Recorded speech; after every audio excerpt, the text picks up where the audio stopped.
இப்போ நீங்கள் இந்த வீடியோவை பார்த்துட்டு இருக்கீங்க அப்படின்னா இப்பிறவியில் மிகுந்த புண்ணியம் செஞ்சவங்களுக்கு மட்டுமே கிடைக்கக்கூடிய பாக்கியம் தான் இது. இந்த பாட்டை கேட்குறவங்களும் நடராஜ பெருமானுக்கு நடக்கக்கூடிய விபூதி அபிஷேகத்தை பார்க்குறவங்களும் இந்த மந்திரத்தை முழுமையாக கேட்குறவங்களுக்கு மட்டுமே முழு புண்ணியமும் சேரும்.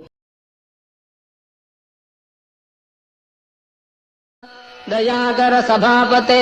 तव तु बिल्वपत्रादिभिः समर्च्य पदपङ्कजम् सुलभमेव कैवल्यदम् कदाहमभवम् धियो विषयलम्पटोऽज्ञः कथम् चिदम्बरमहानटम् हृदि विचिन्तये सन्ततम् न चास्मि कुशलस्मृतौ स्मृतिपुराणकाव्येषु वा कलासु विविधासु वा परिचितोऽस्म्यहम् नैव भोः कथन्नु मयि भूभुजाम् भवतु हर्षपूरस्वतः चिदम्बरमहानटम् हृदि विचिन्तये त्वामहम् नटेश सुरपूजितम् तव तु कुञ्चिताङ्घ्रिम् जनाः विचिन्त्य सकलेप्सितम् समुपयन्ति भक्ता न किम् कथन्नु विषयोन्मुखः शिवकपर्दिनम् सन्ततम् चिदम्बरमहानटम् हृदि विचिन्तये त्वामहम् सदा शिव भवाम् स्मृतः क्षणिकतोऽपि सर्वार्थिः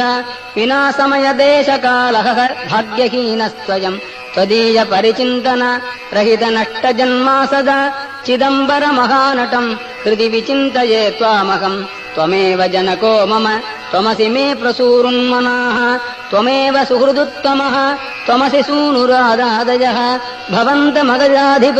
त्रिदश सार्वभौमत्वकम् चिदम्बरमहानटम् हृदि विचिन्तये सन्ततम् मृकण्डुतनयम् पुरा शमनपाशसम्पीडितम् यदीयपदपङ्कजम् शरणमेवावापस्वकम् निहत्य यमुनाग्रजम् शिततमत्रिशूलेन तम् चिदम्बरमहानटम् हृदि विचिन्तये त्वामहम्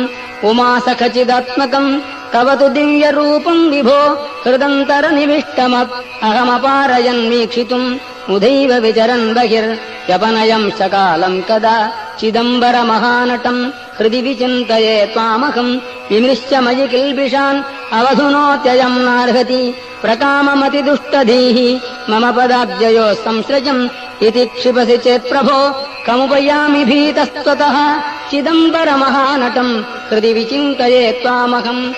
जनाः कतित्रिगो सकलवेदसारात्मकम् पुरातनजनः कृते सुकृतवञ्चयैस्त्वाम् किल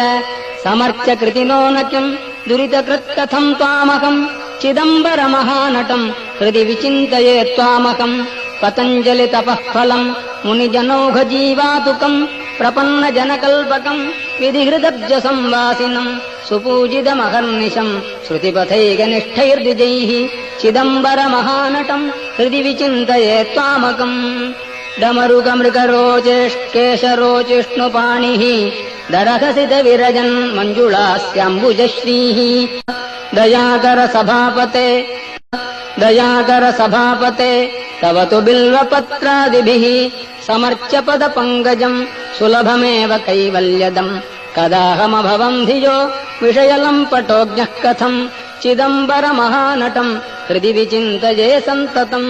न चास्मि कुशलस्मृतौ स्मृतिपुराणकाव्येषु वा कलासु विविधासु वा परिचितोऽस्म्यहम् नैव भोः